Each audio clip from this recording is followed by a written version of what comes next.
So last week, we looked at for awakening and taking back our lives and our knowledge, wisdom, memory, and all of the skills that are necessary to create a sustainable life on this planet.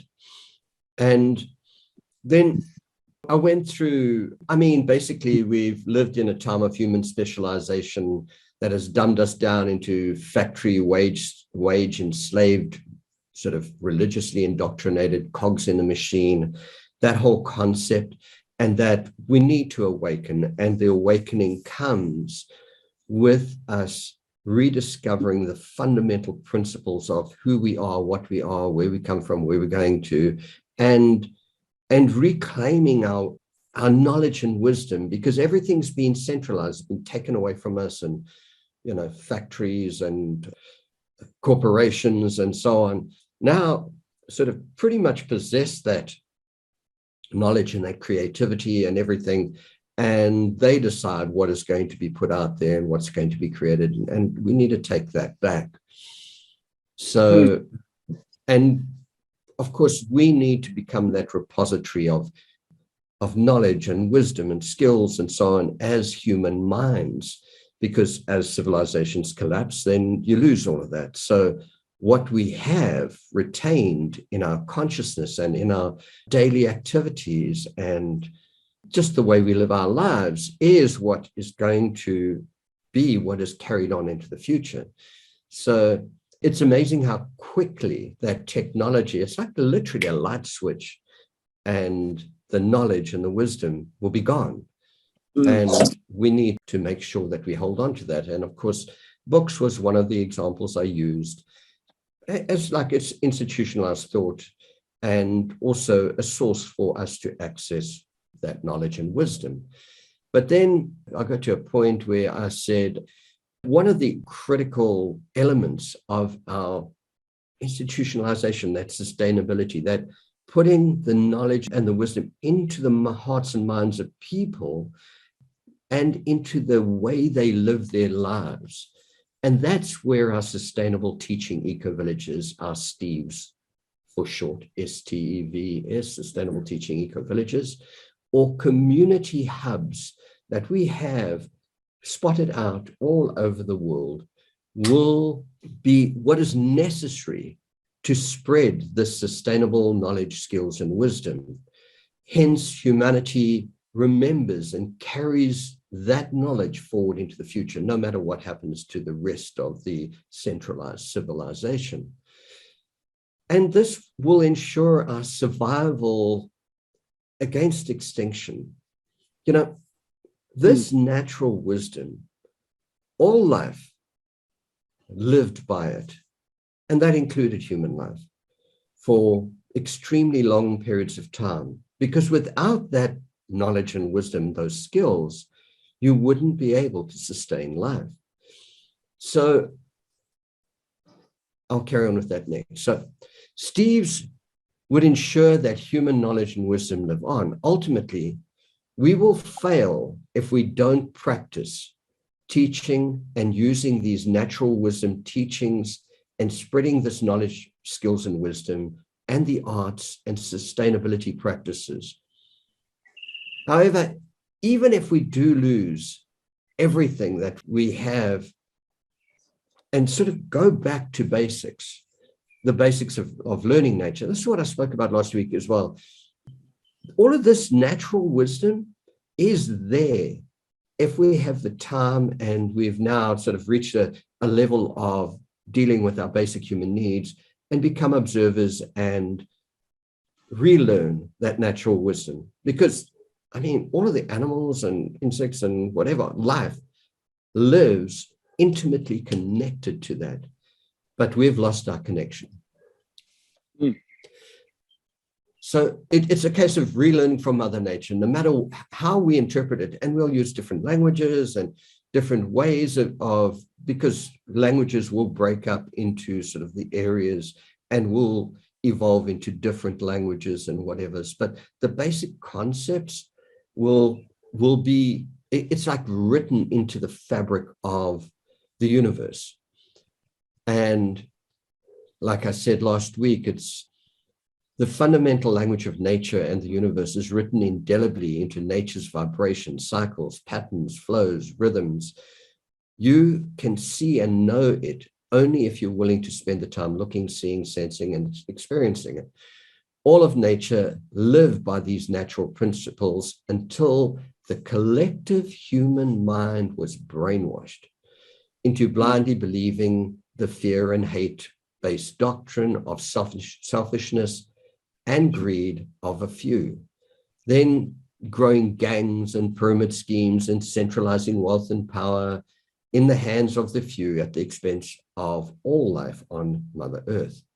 It's like we lost that wisdom and then were taken advantage of and raced off into this journey to eventually what we're facing now is the ultimate extinction of all life on the planet. Because if you have a look at the rates of extinction of species, of all other life, not just human life, it's off the charts. And it's from microorganisms all the way through all animals that evolved in that natural wisdom and sustained their lives for extremely long periods of time, much longer than humans have. Like we're like a little blip on the life of the existence of species on this planet, in this world. And how quickly we lost our connection to nature and our ability to sustain life was done by design. It wasn't an accident. So sustainability is ensured by having the diversity of knowledge, skills, and wisdom in many unique eco-villages in different areas. Although we want that basic principle, the principles of nature to be the foundation, the eco-villages being in different altitudes and different environments and whatever all around will hold so much of that diversity of knowledge, skills, and wisdom. The idea is that within the global Steves, like all of them, the whole of humanity will retain vast amounts of knowledge, skills, and wisdom within the whole earthly human consciousness. This dispersion of knowledge, creativity, uniqueness, skills, natural wisdom, energy, and power are crucial to sustainability. And we lost that when all of the tribes and the villages were decimated and centralized into these centralized power-based systems. However, knowing these natural wisdom teachings and life skills are the essential core necessary for life to thrive. Without this global paradigm shift, we achieve little to nothing. It has to be the core. Nature and Mother Nature's ways has to be the core. Although this has to be the universal core of natural wisdom, it must not also suffer the problem of absolute centralized money and power-based system. It must never become that. The power must be in the people and in nature and out there on the land, in the Steves and beyond the Steves. We must ensure that we never grow too big or centralize too much, because these are dangerous fundamental mistakes that will result in our new paradigms, instability and vulnerability to collapse. That knowledge is Mother Nature's. It's everyone's. So that's why it should be spread for free, because it doesn't belong to any one person or particular group. It just needs to be the principles on which we live a sustainable life. But there are problems with that, because like, how do we get that knowledge and wisdom out to the everyday human being out there without having a degree of centralization in terms of marketing and skills and getting it out there to the people? So that's a critical balance that we need to watch out for ourselves. In the case of teaching eco-villages, a minimum of one family, two people, one child, or whatever, up to 180 people living in each decentralized Steve community is like the maximum before creating a new eco village. And constantly, when the population of an eco village grows, we need to start as soon as possible expanding outwards and creating new eco villages. This tribal community number is vital to maintaining healthy interpersonal relationships while having diverse hands and minds and diverse knowledge, skills, and natural wisdom. Remember, it takes a cohesive tribe or village to raise our well-balanced, informed, healthy, and wise children. When the tribe becomes too big, we lose the cohesion of those relationships. This is why spreading out on earth is so important. When like a tribe is like a family, there's control over sort of bad behavior. There's like, oh, I'll be shunned by the tribe. I'll be, kicked out of the tribe or whatever. So there is like a moral control when you keep within a reasonable number of people. But the moment it gets beyond that, your connection to one another psychologically and sociologically becomes less and less, and then they break down. And then, of course, when threatened with violence and wars, remember that extreme force cannot be sustained indefinitely by these big war machines because they got to pay for it. And if technology is expensive, feeding people and providing logistics and so on, it costs to be able to sustain war. Remember that extreme force cannot be sustained indefinitely. So my chosen method is to run and return quickly because, as discussed last week, just remember that when there's a vacuum created by these war machines, others will fill it in very quickly. So you might lose your land and so on if you don't get back to it as soon as you possibly can. Another possibility is, depending on the extent of the threat, all village communities have a vested interest in coming together to protect one another. And that's where the question of centralization comes into question, that maybe you should have a military that protects everyone. But the moment you do that, you've now given away your power to somebody who can abuse you. So not a good idea. Whatever happens, the love-based paradigm of knowledge, skills, and wisdom must live on and be spread globally for life to become and remain sustainable. So even if you have to move and start up another eco-village somewhere else, that sustainability paradigm is paramount. It is like, without that, we are done. All right, anyone want to comment? Well, you got to give me some information to work with, Yeah, lots of considerations mixed in there. And of course, we don't know where societies will go. And I think people have been manipulated and propagandized and zombieized enough over the past 50, 80 years, whatever it might be. I think the past, 60 or 70 after the Second World War kind of put the stamp on where civilization is going. So, the possibility of things falling apart, the possibility of people taking on negative aspects, because of their thinking has been so conditioned that they can't even get clear.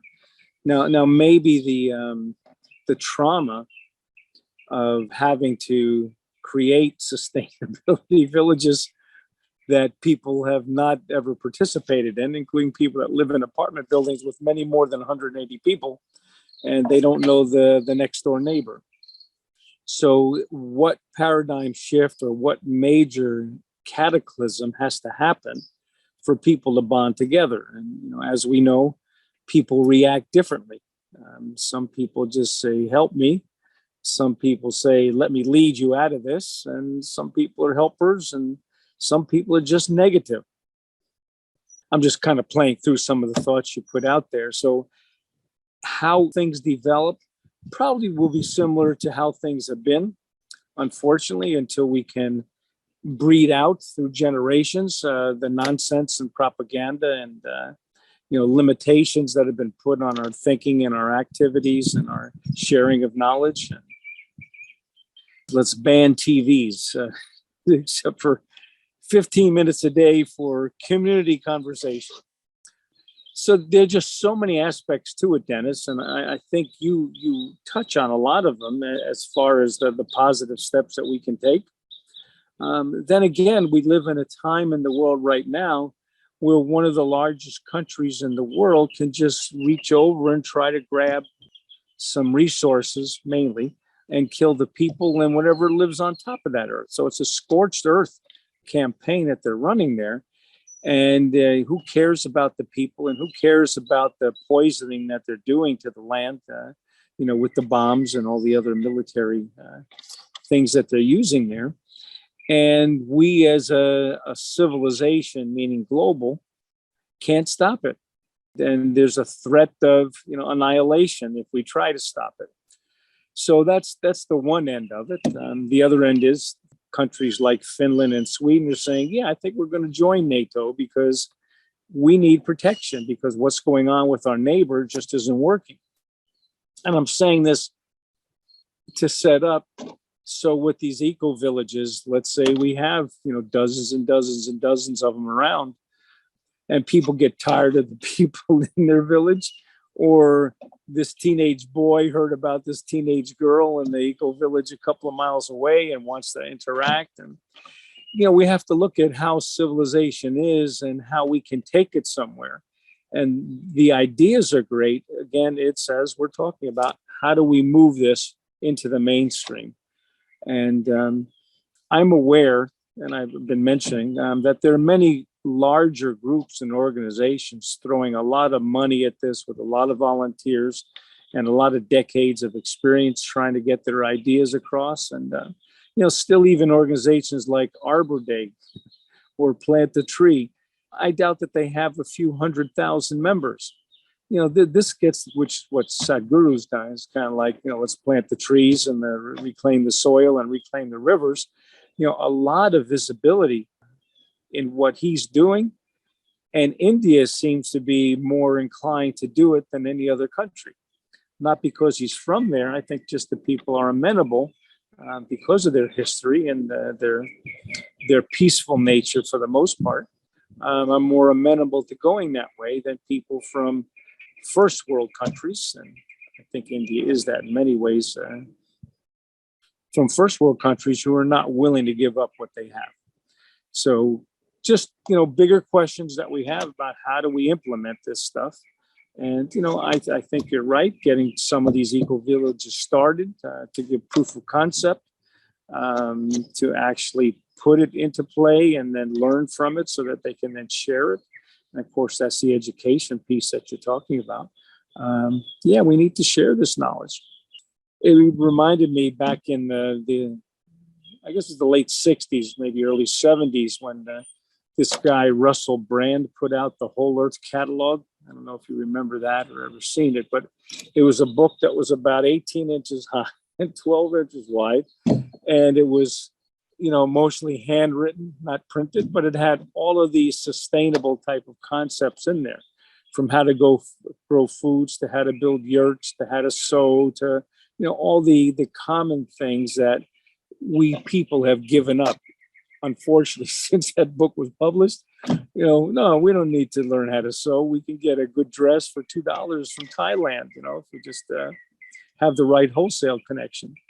So all of that power that we've given up, the people with the money do not want to give it up. And, you have the richest men in the world still trying to get richer and richer every day, rather than spend the money on what good can happen in the world. And the whole thrust towards AI and virtual reality and, the machine world and singularity. This is a serious concept in the minds of many people in the world, at least in this country. And then you have the separation where, the sociological things about attacks on women's rights and attacks on ethnic rights and attacks on sexuality rights, and attacks on gerrymandering voting so that they can get their way. And they're doing it with impunity. Nobody's getting punished, even at the highest level of crimes. Let's drag on the investigation so long that people just lose interest and people find a way to pay their way out of it. So am I being negative here? No, I think I'm just kind of being realistic in that this is some of the hurdles we have to overcome besides the global warming and climate change. So all of this is in the mix. And, I maybe I'm just looking to expand our perspective on things. Because what you say and the plans that you have, I relate to them and align with them fully. And how do we get it done? And I think we always come back to, well, you still have to try. You can't give up regardless of the circumstances. So again, that's why we have these calls, right? It's to continue the conversation and to continue to reinforce our thinking, at least in the small group, and maybe other people who watch these videos might take on some of the concepts and actually work with it. So I'm clear. I think that in terms of, if we're going to do sustainable eco-villages, I understand what we're trying to do here in terms of what are the fundamental issues with our world at the moment that we can't allow to infiltrate or be adopted within the eco-villages. And, I think going through this, a large part of it should also be what kind of people are the leaders of these groups. Because you can't just have, all the old people are the leaders, or all the white people are the leaders. They've got to be a very diverse, from young to old to ethnic to there's really got to be a large diversity in the leaders group, not to shun or destroy or bring down any thought or idea or advancement into the group. If you look at the 1984, when women suddenly had rights for the first time in since before the witches and the whole destruction of women's power, it's important that you've got a large diversity to avoid situations like that where someone or somewhere is being suppressed, whether it's by age, culture, whatever the reasons may be, and involving everybody who has a thought and who has the ability to bring about change, that their thoughts and wisdom is brought into this, anyway. Yeah.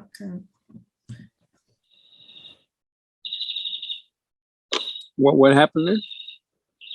Sorry about that. No, I ran out of words. No, it's all good. Okay. There's no problem there with having like a melting pot of ideas and I don't know, maybe they would have in sweat lodges or whatever, but like this coming together of people who represent different aspects of a clan or a tribe or whatever. But I just keep on coming back to that, how fundamentally important that natural wisdom is. And I was discussing this with the young lady the other day and saying, well, this is what everyone needs to know. And she's like, I know those people over there, and there's absolutely no way that they will understand what you're saying. And these aren't stupid people. These are educated people, but that's the problem. They've been indoctrinated into a paradigm, and for them to see beyond that paradigm is even more difficult than it is for somebody who was raised out on a farm in nature, because they're like, oh yeah, no, I understand exactly what you're saying, because that's true. That's the way it is. Yeah. But you take an educated person and they are like stuck in their paradigm, whether the one guy is a priest and others are biking gang members. And that's that paradigm. That's that same destructive paradigm. It suits the gang or the people within that tribe, that particular group of people, but it doesn't suit everyone in the greater humanity and all life in nature. So unless we get that fundamental, it just brings me back to my first book. I've got to get out a brief version of that, because that is where I deal with the basics. Like, yes, it's in all of my other books, but it comes down to fundamental thoughts, like right down at the where do the thoughts begin, which build into this paradigm. Because if you don't start with truth, with the true nature of reality, and build from there, what happens is these other people who control the paradigm will come in with an abstract idea and thought somewhere along the line, and then build from there. And they can build anything from a lie becomes a lie, becomes a bigger lie, becomes, and eventually they are doing everything to stop you knowing the truth, because fundamentally their whole paradigm is built upon lies and deception. So you have to be able to have a foolproof natural wisdom, and it's based on actually what happens in nature, and nobody can deny that. It's like, we live in a connected universe. We see light traveling from right across the galaxies away and light years away, all coming in, and we are perceiving it as light that we're receiving from, the other side of the universe, basically, or as far out as we can perceive. And so for that to happen, when light is literally electromagnetic vibrations of space, we live in a connected, vibrating electromagnetic medium of space. It's like, those are fundamental principles that need to be our starting point. And it's a starting point in the true nature of reality, and then building from there. And if we don't get that right, and we don't spread that, and we don't show people, what it really is, they can always be lied to and taken off in some other direction. But if they have that as a basis, they're safe. Because then when somebody comes along and tells a lie, it's like, yeah, no, you're lying. Yeah, that's crucial. Have an idea how to get that thought concept to everybody on the planet. We'll put up a couple of thousand satellites, right? And then we'll just beam this thought and this particular resonant frequency that will genetically change our DNA into being able to think along this way. Of course, I'm being sarcastic, but we have to keep the knowledge alive, and whether it's our particular generations or the ones that are built 1,000 years from now after the great Holocaust, it's got to be somewhere. I had a couple of thoughts as you were speaking. One would be, just take a circle around your house or your property where you're living, and include whatever 180 people that circle encompasses, right? How many of them would you want to be in your village? How many of them would you have concerns about? How many of them would you actually say, no way? I'm just throwing it out. This is rhetorical, but as we start to look at who do we get to play with, and then it becomes, I think, an exclusionary process from those with the knowledge and those without the knowledge, and those with the moral and ethical background that we want, and those that don't. And we're starting to separate. And I can just imagine that whole process will create almost more turmoil than the good that we can create, because we're creating a division. And I mean, it can be worked out. It's just my thought right now. Yeah, well, go ahead. Sorry. Yeah, I mean, just think about that. It's like, what we are doing here is we're saying to everyone who is indoctrinated into the murderous, world-destroying, killing, hate, whatever paradigm, and we're saying, you can't do that anymore. We need to now learn to live sustainably. And if I took an area around me, there's some really undesirable people, but there's some really amazing people. But these are people that live their lives based on that destructive paradigm. So how many would I want in my eco-village to start off with that had no knowledge or whatever? My eco-village would never work out if I didn't build from people who are inclined towards wanting to live sustainably. And even if it is people who are indoctrinated and are willing to learn, then it's fine, you know.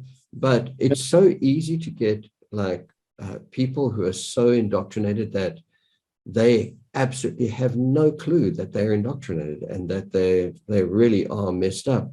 And it is really a journey of re-educating humanity back into nature's ways and how nature is. And is that offensive? Is it going to cause division? Is absolutely, but it's been a division that's always existed. You go back from the first people who started these gangs and these pyramid schemes and whatever. What were they doing? They were going out to tribes, slash and burn, destruction of their eco-villages, and driving those people, taking those people and enslaving them to build pyramids or whatever it was. So it has always been a division between the people who live naturally on the land as one with the land, and those would be like the pagans and the people who, and I'm not necessarily saying a particular pagan belief system was necessarily perfect, because they didn't have the knowledge and the insight and the wisdom that we have now to be able to say, okay, well, this is really what it is. So we've learned a lot, and we've taken a lot from what we are learning now, and we combining it with our natural wisdom of nature, but we've lost so much of the natural wisdom of nature. So we're sort of on this rediscovering of who we are and everything, and combining those two things to come up with the ultimate way of sustaining life wherever we are in a particular region, you know, altitude, whatever, you know. So it is, I mean, if you really want to think of it in destructive terms, it is the war for the perpetuation of life on this planet. Yeah. We are fighting for life and sustainability. We're not, and we're fighting it with the love principle. It's like, if we only love our neighbors and relationships, and we build towards creating this thing, then so it's a non-violent war of educating humanity to reclaim their place as one with Mother Nature and life. It's not going to be easy. I want to step in there. I want to say, you know, okay, fine, you say it's a division right now, but I don't think it is. We are trying to educate the leaders and the teachers of tomorrow, the guys that are going to step up and be the teachers of what is good, what is natural, what is required to step into the new tomorrow. The others will follow. Time, you know, how long they take or what journeys they've got to go on to get here is completely different to ours, and it's completely different to many other people on the planet. Their journey is their own journey to get to the point where they need to accept and change and be part of the process, to follow the new structures, to follow the new systems to a more sustainable, loving, kind environment. They might not be ready right now, but they might be ready 20 years from now. It might be a division right now, but tomorrow it might be an acceptance and a love and a kindness of bringing them on this boat of healing, love, and kindness into the new future that, you know, we all deserve. I love that. I mean, we've spoken about this quite a lot going back, where it's, you know, we are all, I used that analogy, just explain it quickly a long time ago. Basically, humanity was one with nature on this road of life, and we were living sustainably, and everything was balancing, and we lived in alignment with Mother Nature because that's what we needed to do to sustain life. And then these guys came up with this abstract paradigm, and bam, we went heading off on a fork in the road of life. And as we journey down that road, we're heading towards death of nature, unsustainability, and ultimately the extinction of all life on the planet. And it really is a case of us getting off that train or that paradigm, that train of thought, which is heading for extinction, get off and find our way back, all the way back into alignment with the flow of Mother Nature. And that's what we're saying. We're saying to everyone, hey, look what's happening. Look what the effects are of what you're doing, and come back, join come back into the road of the flow of Mother Nature and live in alignment with her. And let's spread life to ensure that life goes on. Let's reclaim our topsoil, reclaim semi-desert regions. Let's grow abundance and diversity, and let's regrow what we have been destroying. And it's not about money, because money is one of those money, roads, bridges, trains, whatever. All of the technological advances are not advances. They're extraction systems so that very few can have it all. And we are losing the war to those extractions, or losing the journey back to life and into alignment because of those extraction systems, which are literally sucking the life out of the planet. And it's like, if people just got that, they'll be like, I'm coming to get back into alignment. And like Alex is saying, it's like, if we just stop and we listen, we are all being guided back into alignment. But we're so caught up in this, got to get another degree, got to, work harder and that we don't stop enough to listen.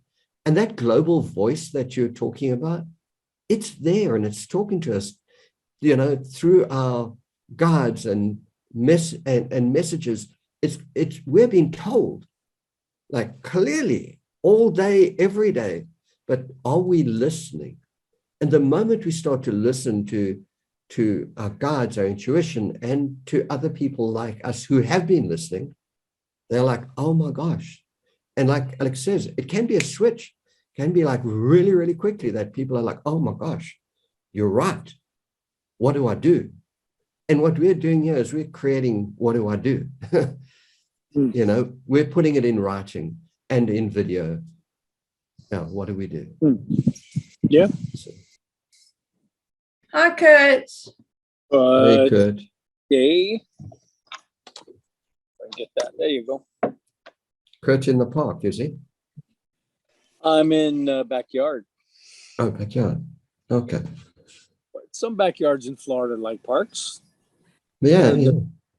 Full of nature and trees. Yeah. Yeah. All right. I'd rather be where your background is. Oh my gosh, it's raining. It's so beautiful at the moment. Like, everything's washed clean, and the weather's just changed. We have like a southwesterly that brings in the cold fronts from the Antarctic. And of course, we've just had like a huge rain event again in autumn, where it should be bone dry. We had this huge rain event, and the wind changed, and from the northeasterly, which is actually sort of off the ocean, and but from the northeast, and that brings very dry weather. So it's just switched from the one cold to now the warm front is moving in. So, but with that, the sunlight starts to shine, and that makes for beautiful, clean, washed trees and flowing water down our streams and everything, just like this image. It's like lots of water and lots of rain. It's beautiful. This is coming on your winter right now, right? Yeah, and that's our dry season, you know. Is it? Oh, okay. Yeah. So it's a big change. Well, we had So a major flood warning here yesterday for northern Broward, also Miami. And I think I told you, as I'm walking up the beaches in Dania and Hollywood Beach, the water's coming way farther up the beach than it ever did before. So, and we haven't even started the hurricane season yet. So, oh wow, we'll see. Yeah, things are noticed to lots of people. Yeah, it's actually just watching that happen over the years. I'm sure you've seen that a lot in Dania Beach, that area where the flooding of the roads and all that is just getting progressively worse. And of course, backyards and what were originally their tidal walls, which were quite high, are now like, no. Right. Some of the brand new houses they're building right on that stretch between Dania and Hollywood. These are $1 million plus houses that they've been building, like on the western side of the access road there. They're going to get hit. It's just the water's already up to the street, and that's just this is not storm weather. This is just tide. Wow. So, yeah. Speaking of the infrastructure, Dania, where Dania Beach Boulevard meets US 1. Yeah. So they just built, and they are building probably close to 2,000 units in 3 buildings right around that corner. And they've also built 3 or 4 hotels within a block of that corner as well. Yeah. The traffic is ridiculous. And that is the circle, hey? No circle there. No. No, this is just that street. Oh, Dania Beach. It's further down. It's further down where it hits US 1. Okay, yeah, I got it. Yeah. So just past the casino as you're heading west, okay. Or the High Line. Okay. Yeah. But yeah, they're building like there's let's grow stuff because the season is happening. It's amazing, and Dania has serious flooding problems now. Never mind that once you add a few more thousand people flushing toilets and running water and stuff, it's and the cars that'll come with them. So yeah, that whole stretch on Dania Beach Boulevard from US 1 heading east now is just the prime land for building towers. Just amazing. Crazy. Yeah. It's interesting because that's such a poor relative. There's like a lot of poor people in that community, so maybe they're just trying to sort of centralize them. Well, gentrification will push them out once they want to build there. There was right across the street from one, so it's just down a little bit, Dania Beach Boulevard. There was a trailer park there. If you remember the fireworks store. Des Moines, I think, took them out. I think it was Des Moines or there was another one. Actually took a lot of them out. That may have been. Yeah, I didn't remember from back then, but I've been by there because Gaia lives around the corner from there. And they took the whole street front row of trailers. And I got to admit, some of these were pretty derelict and beat, and people shouldn't have been living in them anyway. But they took that whole row out along the street so that the workers' trucks from the apartment building they're building across the street can park there because there's no place around. I guess they could have made a deal with the casino, but that would have been walking a block or two. But what I heard is that they've also bought that trailer park, so they're going to evict absolutely everybody from there, which is nothing new. Must have been prime property to sell. But yeah, and there are some good, nice, new, expensive trailers in there too. But they're giving way to more expensive condos and rentals and construction projects. Yeah, it's interesting. They say a lot of that money is money coming from sort of either overseas or from, as Miami was built on cocaine trafficking and so on. So that sort of a lot of money came in from that sort of industry. Yeah, well, Hallandale and Aventura have a lot of, let's say, a lot of Russian money in there, obviously. Oh, yes. Coming there for decades. Yeah, it's actually interesting how there are sort of communities built like that, It's like just a particular community from somewhere else just, takes over an area. Well, so, it's kind of like what the politics and the local government will allow. And obviously, when you allow building, it brings a lot of money into the town, and there's more money to siphon off. Yeah. It's the system. Yeah. All right. Anyway, I know we can talk like this and then chew up our time. Yeah, very easily. So yeah, I have to leave. Okay, cool. All right, guys. Thank you very much. Have a wonderful week. Go well. See you, Alex. See you, Brent.